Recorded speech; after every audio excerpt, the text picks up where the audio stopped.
Welcome to the Globetrottin ADs. This podcast is for you, athletic directors, activity coordinators, coaches, and program associates based in international schools around the world. The Globetrottin ADs is proudly hosted by Nick DeForest from the American International School Vienna and Matt Fleming from the American International School of Budapest. Here they are now, Nick and Matt and the Globetrottin ADs. Hello, everybody. Welcome to this episode of the Globetrottin ADs. Today, we're joined with some special guests, some CISA colleagues from within our organization that we've worked with for quite a while. We've got from, as you know, one of our favorite repeat guests and contributors from IS Belgrade, Dave Horner. And from Bucharest, American International School of Bucharest, joining us today is David Hughes. So welcome, guys. Hi, Matt. Hi, Nick. Hey, guys. Matt, I see you came in well prepared for today's podcast. Yeah, I'm raring and ready to go after week one. Yeah, we just finished our week of school, so it's a different kind of a weekend now, right? After being back, and that's what we want to talk about, right? Starting school. I think a couple similar situations here, and then one way out there compared to us. So I'll kick it off. AIS Vienna just went back for our second week now, and we're basically normal. We're just wearing masks, unless you can be a meter apart. So everywhere in the halls, we're wearing masks. In the classroom, they can take them off, but if there's group work or anything like that where they're all coming together, they put the masks back on. PE's basically normal, and on Monday we start tryouts with all our fall sports. So I think we're as normal as we can be right now. Yeah. What about you, Dave? You want to go? How's Belgrade? Yeah, so we did our first week last week. We had a sort of opt-in, opt-out plan for our students. So some chose to come back to campus, others chose to stay at home. We've got about 90% on campus right now. And then the other students are plugging in virtually. So they're running classes at the exact same time as the other kids and being involved. We are masks when you're inside and masks if you can't be socially distanced outside. We have PE class as normal. But for the first 3 weeks, we're starting without equipment. And then we're going to start to build up our use of equipment as I think everyone gets more confident with just being back on campus and understanding sort of the new norms. But it's been pretty good. Matt, what about you? Yeah, so we started back last Tuesday, so we've been back. We had a 4-day week to start off, and so a lot of meetings, a lot of assemblies with kids in smaller groups than usual. So instead of like a whole division together, we've had grade levels together. The middle school actually did their assembly via Zoom, so I did my announcements and welcome back for sports and with activities through that format. So I did it from my office, but with the high school kids, we were able to meet one group at a time. So that was good, and that I was able to see those kids again and see everybody back again, and get a chance to talk to them about what's happening, what the plans are for sports. So overall, it was great to see kids back in school. There's been a big focus from everybody on wellness and just kind of taking care of yourselves and just, not getting overwhelmed and trying to, if you talk to folks about things, if you're not feeling so great or if you're a little uncertain about the approach to coming back to school. But overall, it's been pretty positive. It's been like normal, except everybody has masks on in the hallways and the common areas. But like David mentioned, or you had mentioned, Nick, we're very similar. PEs, as usual, no mask. We're trying to go outside as much as possible. The fitness room is back open. Our open swim is happening. So activities and are kind of back to normal. Then we start our sports this week. But basically, it's just everybody's just approaching it as one day at a time because of the unknown of the future. So everybody is aware that things could change, and we just take it one day at a time as best we can. Yep. Well, three very similar ones, but Dave, you're one country away from Matt in Hungary, and so two countries away from me, and right beside Dave Horner as well. But you're got a pretty different start to the year. Tell us. Yeah, So we've started the year virtual learning, carrying on from where we left off. We've been doing that for the last 2 weeks, and basically Romanian state schools start back up on September the 14th, and we're not allowed to start back on campus until that date. So when we do start back up, it's going to be in the hybrid model that we've been planning, which means, some grades will be coming in early in the morning, some later in the day.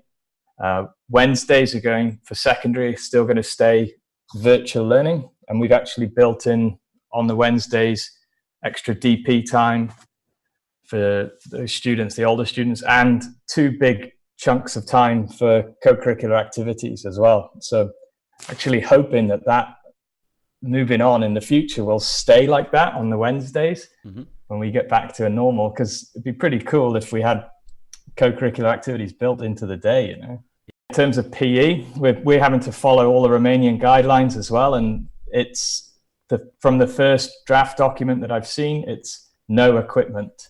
So when we do start back, it'll be more Zumba and cross country. We mentioned the PE, and I talked about how we're having tryouts next week. So our athletics is up and running, but a much different season. We don't have any games on the schedule yet. We're hoping to do that. Some local schools, and hopefully at the end of November we can go to Germany for a tournament where we stay in a hotel with lots of other ISST and SCIS schools. So we have a roadmap, but we're just excited we can start. And even if it's just practice, that'll be great. What about athletics for you, Dave? So, just thinking about going back to school, we went back to school with these completely segregated and quarantined learning hubs. Mm-hmm. And so the focus for us in activities and things like that has been student leadership, getting a bit of student voice into those quarantined section of schools. So that they have a bit of ownership on what goes on the walls, the types of norms and rules that are in place in those little learning communities. They have an inside and an outside space, but they never merge with other grade levels. So it's really interesting to see them sort of segregated like that. And we really want to focus on that well-being and the wellness of the students. And so we're going to hold off on activities for the first 3 weeks and make sure that we run some spirit activities within those learning communities, have some student leadership, and then from then on we'll start to have activities as part of our CCA program. And that was just kind of one of those things that we were worried about, how kids were going to come back to school and whether they were going to feel a bit weirded out by the whole process. And so we wanted to give them those first 3 weeks. What about in Budapest, Matt? Yeah, so the sports program will start this week. We'll have our regular tryout period. I think similar to like you, we're kind of in this bubble situation in that we can't have anybody come in for competitions. We can't go anywhere. So everything we do for the time being is going to be in-house. But the coaches have been very receptive to it. I had a meeting last week with all the coaches, explain the process, and also use it as a brainstorming session with them to kind of generate some ideas and just pass them around the room, so people could hear from each other about ideas they had of running short-sided games or mixing it up with possibly different teams playing each other. For example, on Fridays, there might be a focus on that's like game day for us. So we might mix it up and do some fun stuff. For example, the cross country comes up to mix in with the volleyball, or the soccer comes to run some cross country. So we're just trying to think outside the box and different things and make it fun and interesting for the kids, since we're not having that usual season where we're working towards those end of season tournaments. So that was great to hear. So that's kind of where we are right now with going forward for starting of the season. Right. And David, obviously you're learning, so you must have been working all summer to have some virtual things up and ready. We've kind of thrown it we haven't thrown it together, but it's come together in the last couple of weeks. Actually took a lot from the summer conferences that you ran. One of the ones that I joined was Freddie chap from Medellin. And he spoke about, when he offered his virtual activities, cutting the season down from that 10-week season to 4-week courses. And that's what we've done with all our activities in elementary and secondary. So now it's short, sharp. If you're passionate about this, or if you want to try something new, or if you want to lead something, then just jump in. And it's been actually a really interesting process to go through, because we've had over 100 activities that we've been able to offer school-wide. Sign-up's been large. I was just closed yesterday, and I'm looking at the numbers. About 85% of all secondary students have signed up for something. Wow. So, really pleasing numbers. And yeah, it's just nice that it takes a bit of pressure off, on the one side, and also I think it allows us to actually feel like we are contributing, some activities to the students. And also with the 4 weeks, it does mean that if the environment is slightly different in 4 weeks and we can start pushing, we can have another round of sign-ups. And then after October break, we could, potentially start football back up, cross country, and start pushing it a little bit more rather than having to wait until the end of the season. So yeah, it's been, I think overall, been a lot of positives to come out of it, to be honest. That's what I want to ask. You all mentioned some great things. Dave, you're talking about more leadership, and Matt, you mentioned wellness. All these things. Do you think all this stuff will stay once we really, really get back to normal? Or what do you want to keep? Once we get back. It's been kind of interesting to see the kids in these learning communities and have a bit of ownership of what that space looks like and how the classes are run, and then have the teachers move around and go to them. I actually kind of like that a lot. I know a lot of the teachers that work at our school are quite stressed out in the fact that they don't have their classroom or their desk or their things. Mm-hmm. But when I see the kids and the way that they're being taught right now, teachers are basically finding the best space available for them to run the session that they need to run, or the class that they need to run. And I think that's really kind of intriguing, and something that maybe like new build schools, maybe that's the way that they're going to go, is instead of having sort of big blocks of concrete where you have 4 walls and a desk and a chair, maybe that's not the classroom anymore. Maybe a classroom looks a little bit different. It's been wonderful to see kids go outside a lot for class, right, which doesn't always happen. Yeah. So I'd like to see something like that at our school, a little bit more of a out of the box thinking in terms of where class should be held, how it should be held, and the types of resources that we're using. Yeah, very cool. That's one of the main things from the Austrian government going back was go outside as much as possible. And even said, you don't just have to go outside for sport. You can go outside for any class. You can do this, you can do that. So that's pretty cool. I think I'd really like to push for these Wednesdays to stay as co-curricular days and DP days. I think there's quite a lot of positives to come from that. And, we could offer day trips to go rock climbing and kayaking and turn it into some really nice outdoor ed projects as well. I think it's given the leadership team and the school a chance to look at scheduling properly. So, there's a later starts for the older students. And I think that works well. And I don't see why we couldn't keep that, and it would also allow us to run training sessions in the mornings, moving forward. So, and then I will definitely give a lot of thought to these 4-week workshops, and whether even in the first season we run our season like that to give students a chance to try something new for the co-curricular activities. Keep the sports seasons obviously and the competitive activities as a full season, but just offer the recreational stuff in these short bursts. Mm-hmm. Cool. What about you, Matt?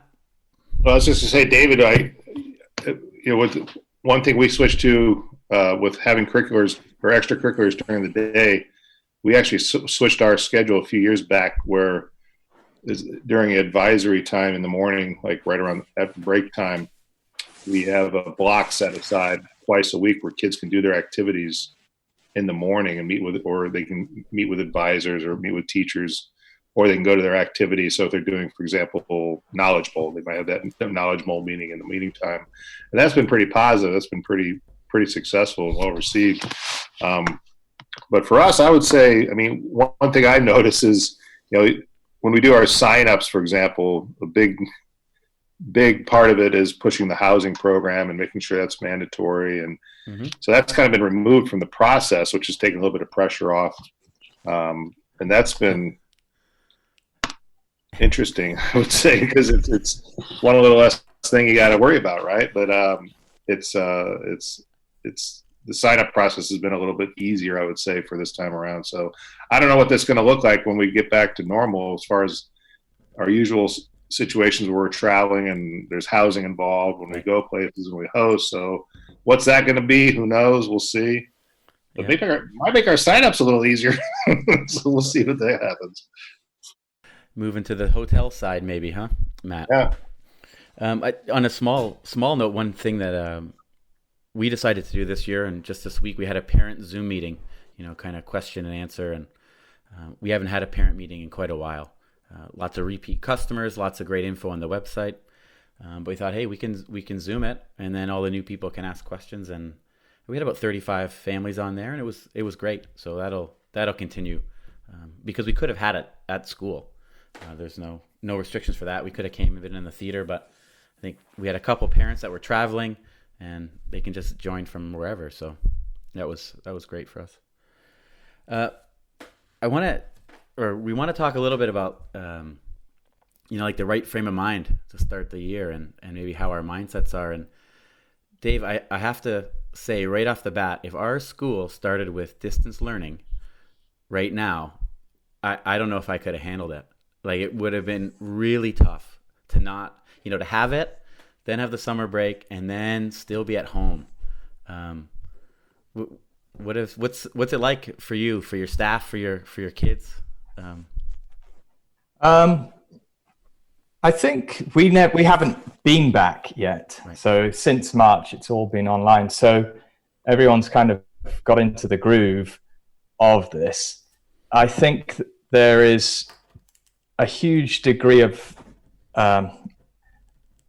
anxiety in terms of some are very relaxed and looking forward to coming back to school, and some are, at the more anxious side of that scale. And how the school deals with that will be interesting. Well, they're doing a great job. Lots of videos are going out about how safe the school is and how, the pod system will work, and talking with teachers regularly. So, I think they are definitely doing a great job. But for me, my mindset I've been able to stay positive. I'm using it as an opportunity to learn. And, we've got this chance to try something new, and it's been forced upon us.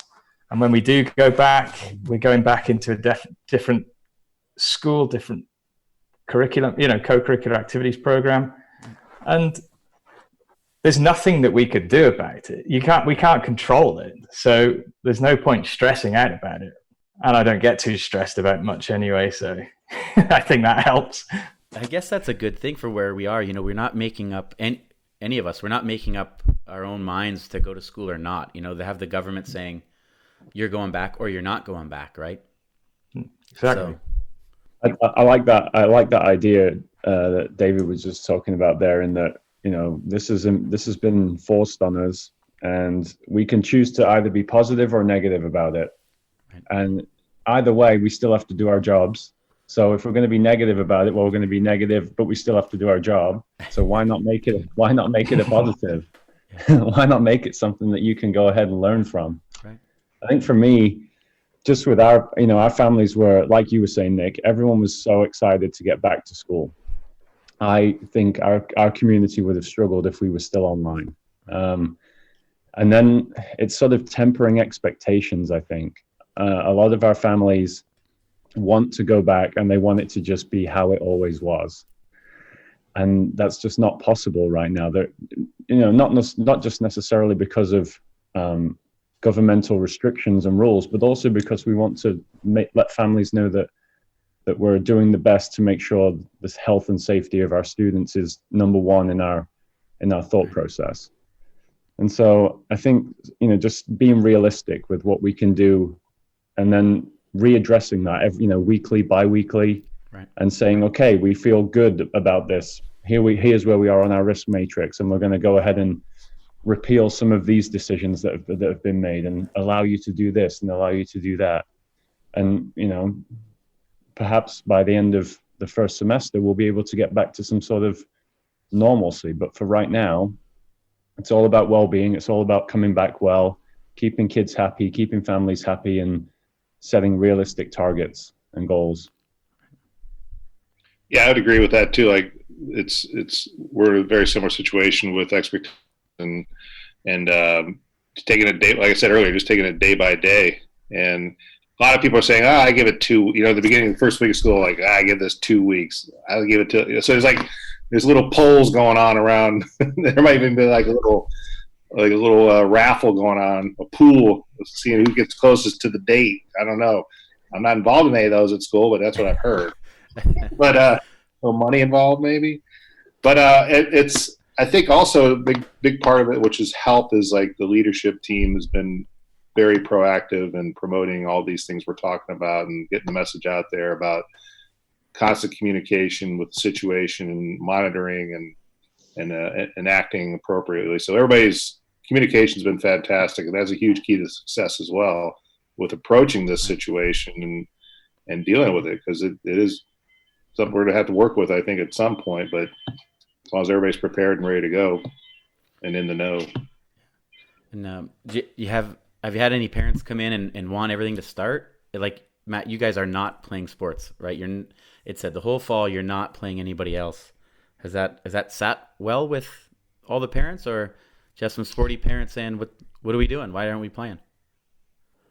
No, I think it's clear that what the limitations are of what we can do, and that it's been published, and I haven't heard anything one way or the other from the parent side about it. I think they're just happy that their kids are going to be involved after school and have something to go to and be a part of the team. Right. And that's been a big part of my promotion as well this week, is like explaining to kids what the situation is, being optimistic, of course, and saying, hey, things could change. We hope, right, that things will get better and things will open up. We will get to play at other schools and other clubs. But for now, it's an opportunity to come out, have fun, be with your friends, because we are all without that for a while. We didn't have our spring season right last year. So that's been a big emphasis for me, is just get in there, get involved, have fun, get some exercise after school, play, enjoy your time, and go home happy at the end of every day. Yeah, that's it. That's really the right mindset to have, right? And I feel thankful that none of us are in areas where sports is so important. Like in the U.S., people aren't trying to get to the next level. It's not the end of their, world's not collapsing if they don't get to play, football this season, right? So I think we're pretty thankful not to have that kind of pressure, Yeah, for sure.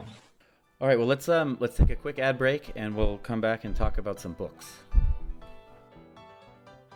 Coach Evaluator is the premier coach evaluation software for schools and athletic organizations, and preferred coach evaluation solution of the NIAAA and the Positive Coaching Alliance. The system is completely customizable with an always growing evaluation template library for athletic directors to reference.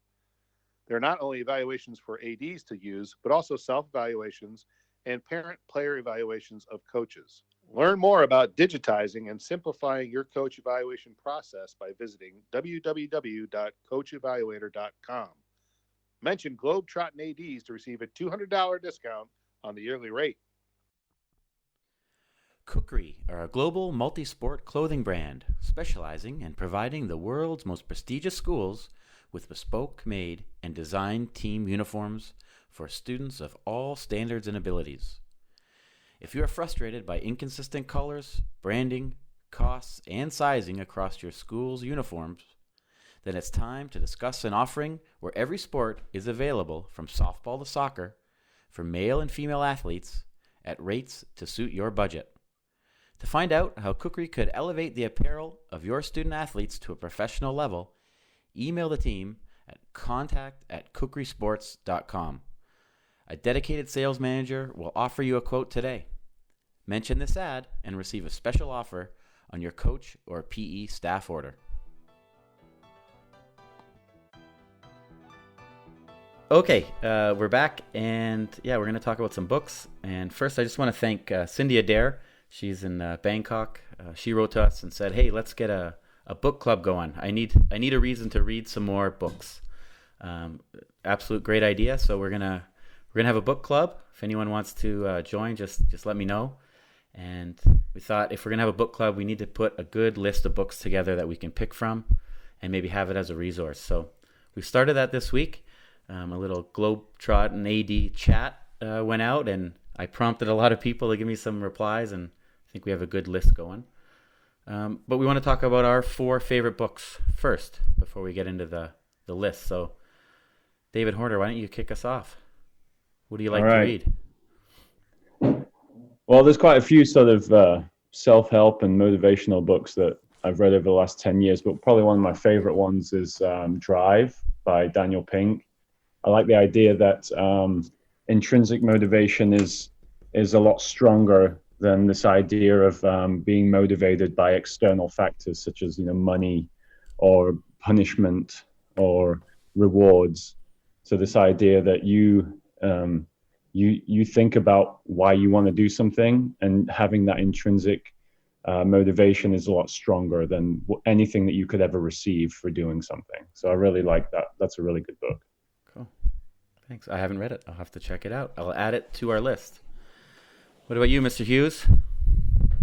My favorite book as a self-help book or professional book is probably The Speed of Trust by Stephen M. R. Covey. That was the one that had the biggest impact on me professionally, I'd say. He looks at the idea of trust within businesses and governments and family relationships, and how if you extend that trust, it really helps develop your character and your competence. And he goes into a lot of detail about different aspects of it, and it really did hit home for me and changed a lot of my practice, I would say. And then one I'm currently reading, which I quite like, is it's called Atomic Habits by James Clear. Highly recommend that one as well. I'm only halfway through, but it's a good one. I've actually read it twice, or at least part of it twice. I had to go back, and a little bit later I was like, wait a minute, I need to re-up it. Do you subscribe to his email as well? Yeah. Yeah, it's good. It's a nice one. It comes through every week. What about you, Matt? Are you a reader?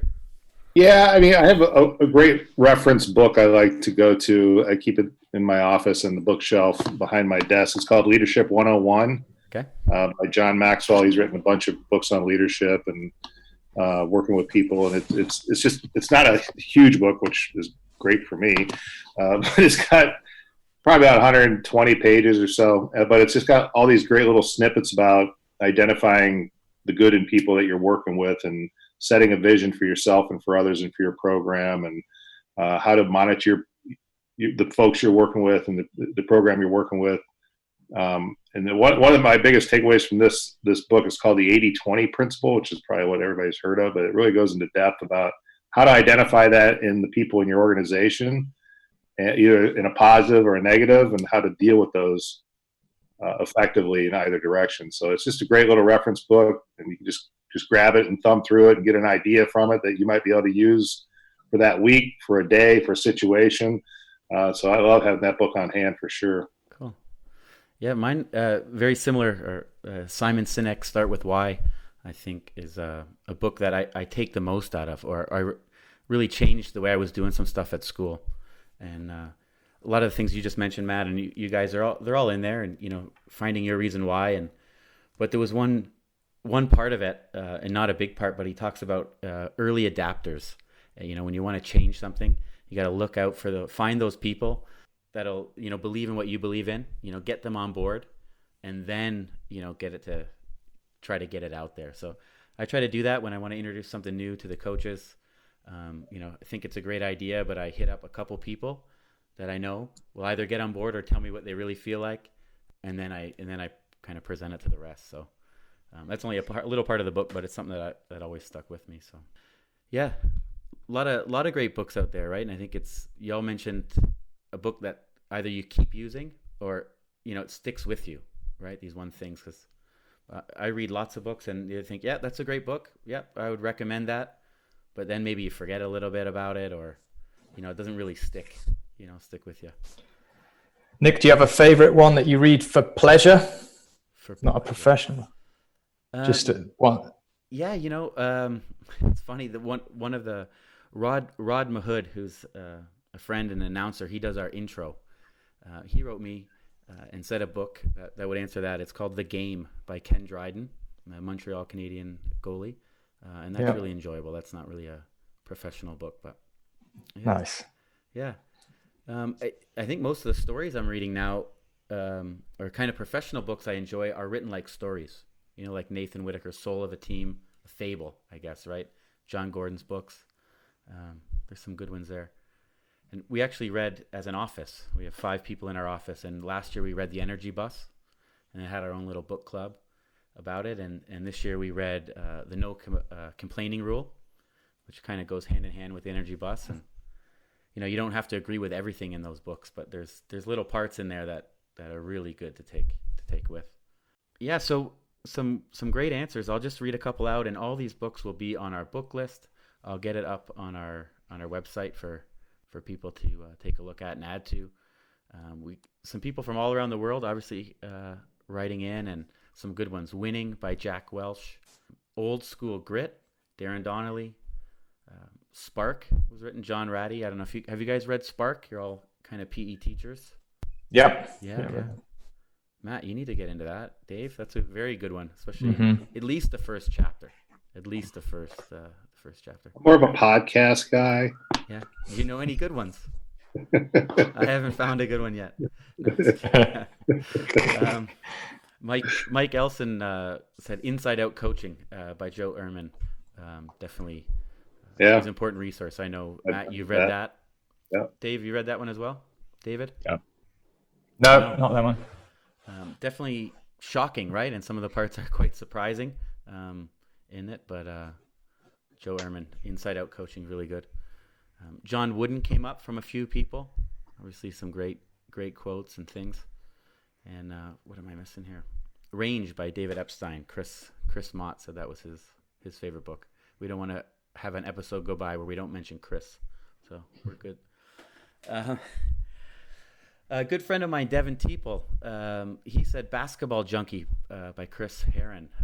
Not a professional book per se, but a life changer. He said that really changed his life and got him on the right path. And I definitely want to mention the leadership webinar that he's putting on September 12th. Some really great people on there. Kieran Powell, who's a top cricket player. Deshaun White's a rapper. Johnny Hollywood, MMA fighter. Totally different people. Really great panel. Should be pretty cool. And he's even included me for some reason. So I'll be on there as well.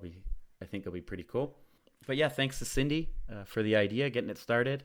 And if anyone wants to join our book club, we'll pick a book together, get a group together to talk about it, and then have a Zoom, surprisingly enough, to go over it all. So that'll be pretty cool. So just drop me a line.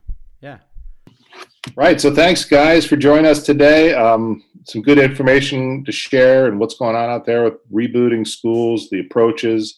Sounds like a lot of us are in a similar vein in terms of the approach and just getting kids back in, teachers back in, and making school a safe place and a great place to just be back into. And hopefully it's something that people will feel that it's something we can't take for granted, or a chance to get back together and be in a community. So thanks for sharing their thoughts today. Thank you very much for having me. Well done, guys. Gents. Until next week, this has been another episode of the Globetrottin ADs.